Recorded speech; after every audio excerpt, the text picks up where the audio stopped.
Hey guys, I arrived on the eastern shores of Mediterranean Sea, more exactly in Israel, and I'm in Tel Aviv, Yafo. That is the name of the municipality. Behind me is the old harbor and ancient city of Jaffa, or Yafo.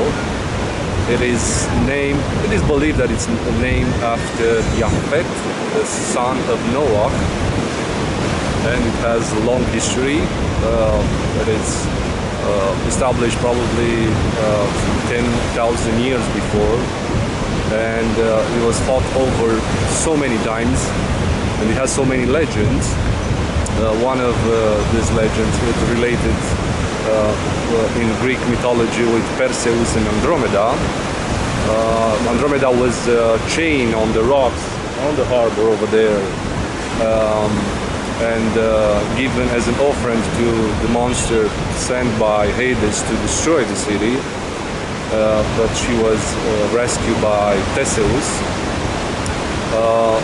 There are also stories related with Saint Peter, who has a church over there. That tower behind me on top of this hill is erected in his honor. Saint Peter here brought back to life Tabitha, a Christian disciple, and I want to show you more closely the area.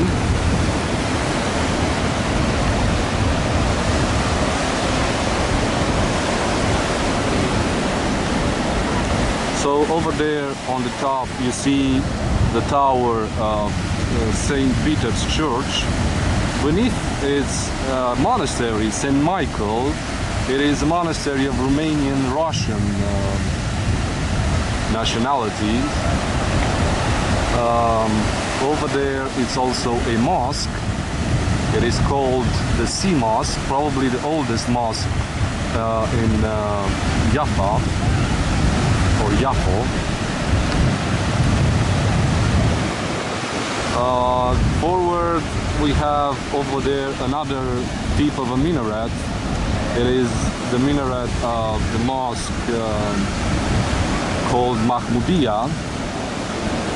It was built in 1906, and over there is the clock tower of Jaffa, built almost 100 years earlier by the Ottomans.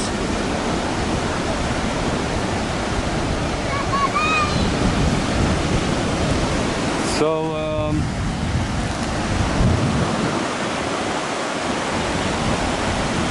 today it's a bit windy, a good weather for some surfers to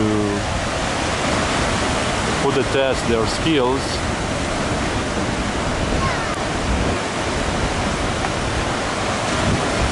And now we are looking at the new city of Tel Aviv, with its skyscrapers. Well, Tel Aviv has also an interesting history. It's a really new city, and the story of Tel Aviv starts as an establishment in 1909. So there was a building society formed here, and obviously back then, during the Ottomans, the entire Jaffa city was inhabited mainly by Arabs, but the Jewish population was prohibited in buying land. So a Dutch citizen bought the sand dunes, because here it was only a sand dune, and divided the land into plots. So in 1909, 66 families, Jewish families, gathered here on the outskirts of this place and made a lottery.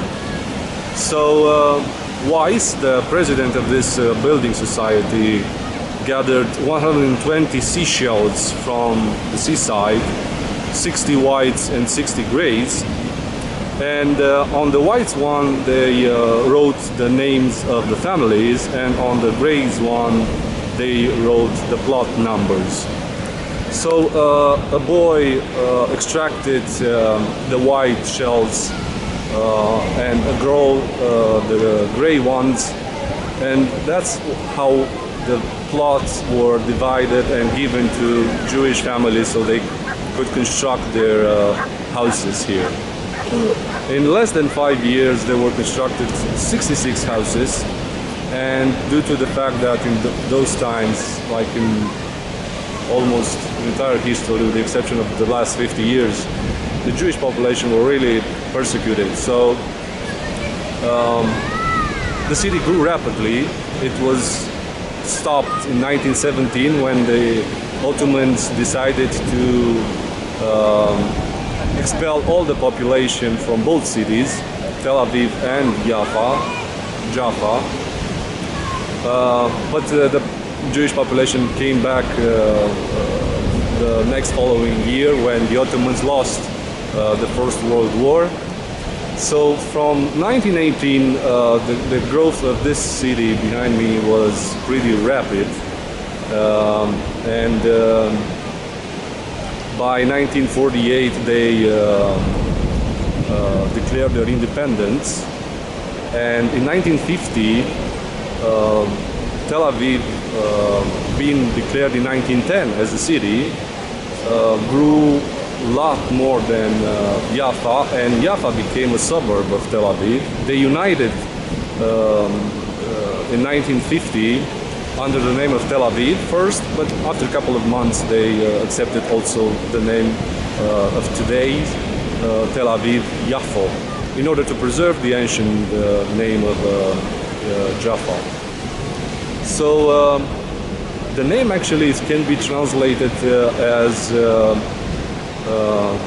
spring, Tel, because Aviv in Hebrew language means spring, even if it was only sand behind me at that point. And Tel means mound, man-made mound, layers by layers of civilization that are saying about the ancient times. So this is Tel Aviv. Really, today is Saturday, and is the Sabbath for the population of Israel.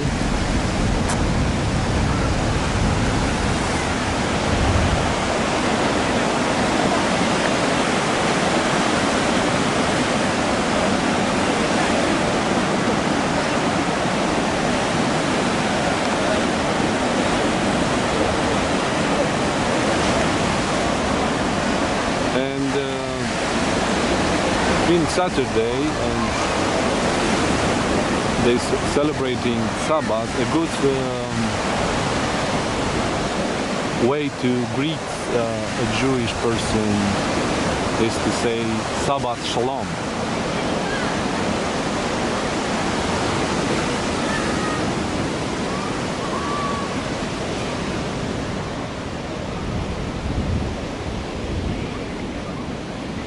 Everybody's having a good time, a day of relaxation. As you can see from this esplanada, this promenade place in Israel, it's filled, it's packed with people.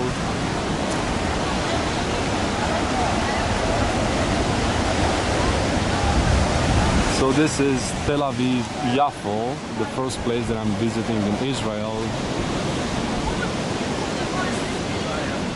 I'll see you next time.